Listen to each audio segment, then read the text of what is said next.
রান্নাঘরে আজ নিয়ে এসেছি কাজু ইলিশ। তার জন্য আগে একটি গ্রেভি করে নেব। কাজু বাদাম, সাদা সর্ষা, তার সঙ্গে গরম মশলা ও কাঁচা লঙ্কা দিয়ে একটা সুন্দর মিহি পেস্ট তৈরি করে নেব।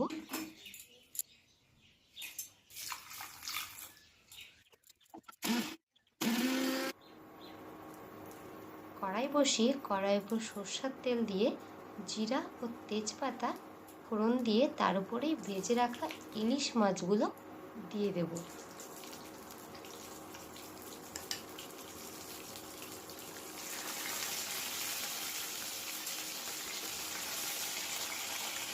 মাছ দেওয়া হয়ে গেলেই এর উপরেই করে রাখা গ্রেভি দিয়ে দেব, আর সঙ্গে সঙ্গে জলটাও দিয়ে দিতে হবে।